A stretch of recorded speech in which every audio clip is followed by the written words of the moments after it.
Oh, hello, great readers. I'm Bilchan. I'm Nimikung. I'm Banchan. In this class, I'll read to all of you a part of Great Expectations. As.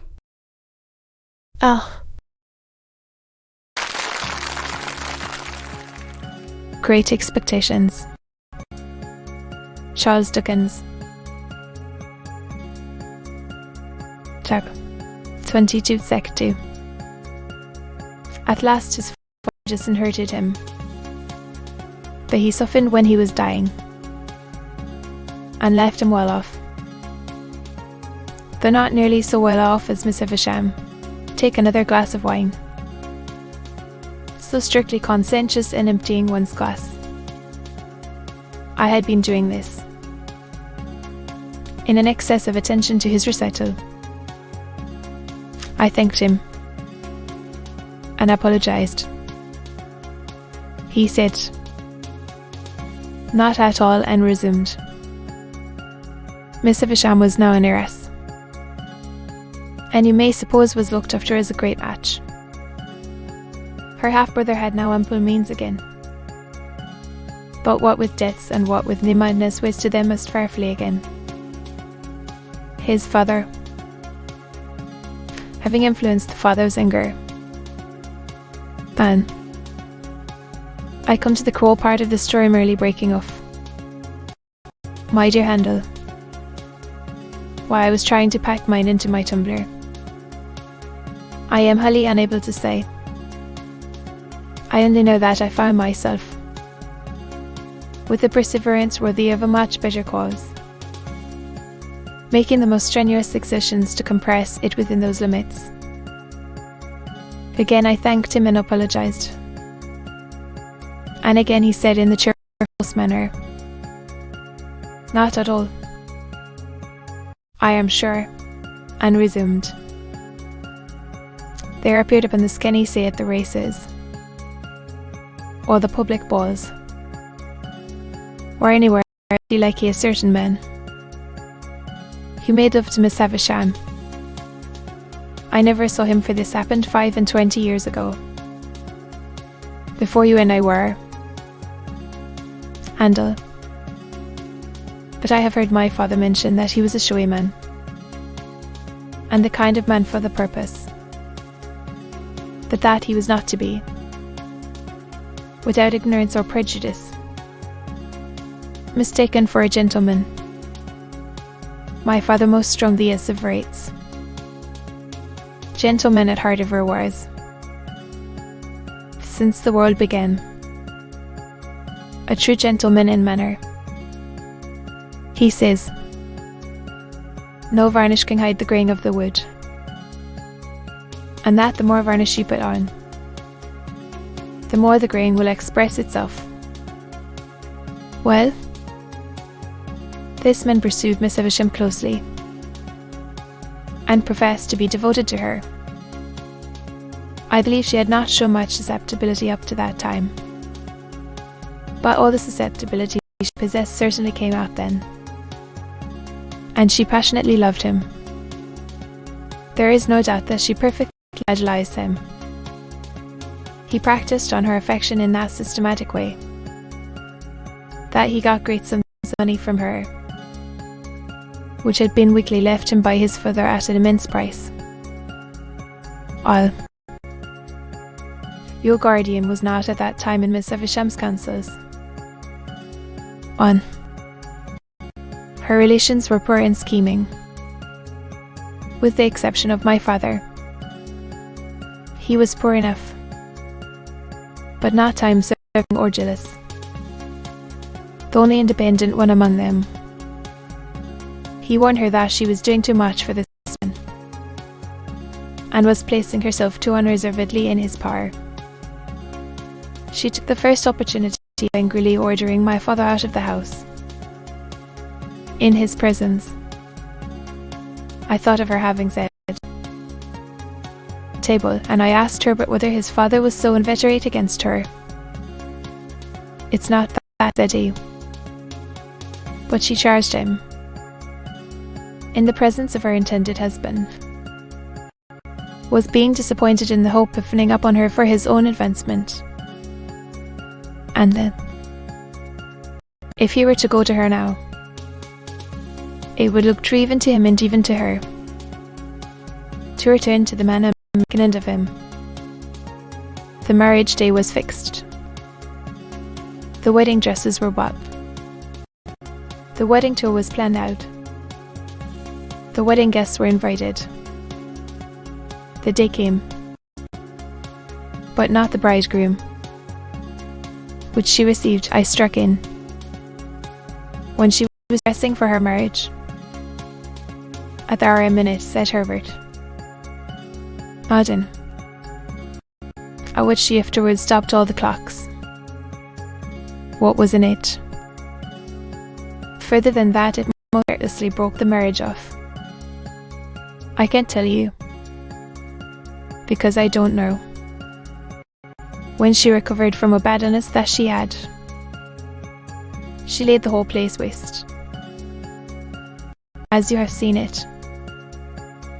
Is that all the story? I asked. After considering it, all I know of it, and indeed I only know so much, through piecing it out for myself, for my father always avoids it. And then, even when Miss Havisham invited me to go there, told me no more of it than it was absolutely requisite I should understand. But I have forgotten one thing. Throughout in concert with her half-brother, that it was a conspiracy between them. I wonder he didn't marry her and get all the property, said I. He may have been married already, and her cruel mortification may have been a part of her half-brother's schemes, said Herbert. Mind. What became of the two men? I asked, after again considering the subject. You said just now that Estella was not related to Miss Havisham, but adopted. Herbert shrugged his shoulders. There has always been an Estella, since I have heard of a Miss Havisham. I know no more. And now, Angel, said he, finally throwing off the story as it were, there's a perfectly open understanding between us. All that I know about Miss Havisham. And all that I know, I retorted. I fully believe it. So there can be no competition or perplexity between you and me. And as to the condition on which you hold your advancement in life and Emily, very sure that will never be encouraged upon, or even approached. I mate. In truth, he said this with so much delicacy that I felt the subject done with,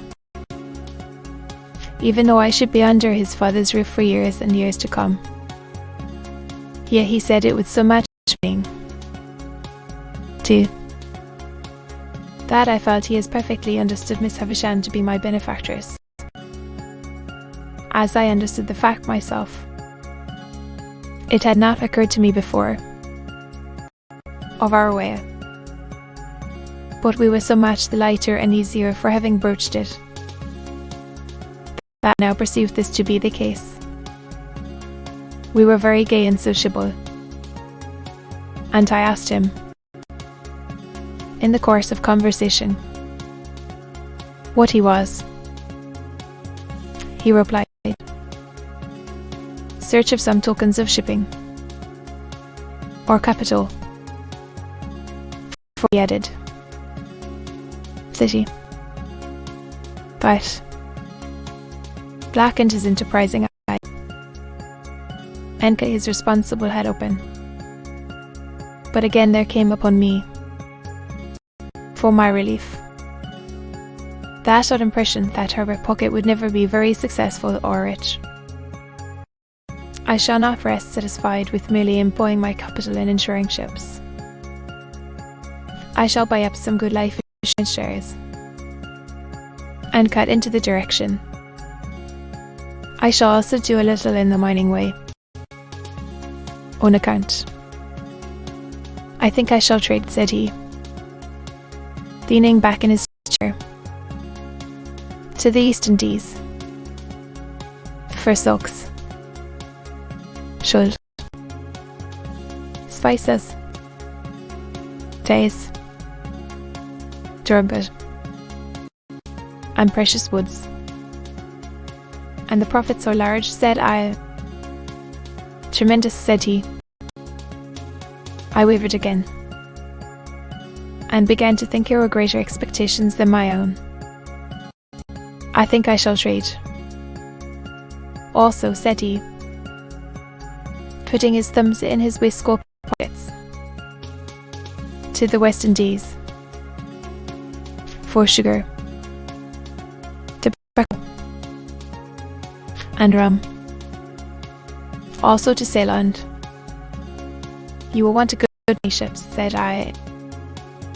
A perfect fleet, said he, quite overpowered by the magnificence of these eastern sections. I asked him where the ships he insured mostly traded at present. I haven't begun insuring yet, he replied. Somehow.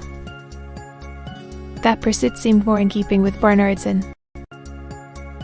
I said in a tone of conviction. Yes. I am in a counting house.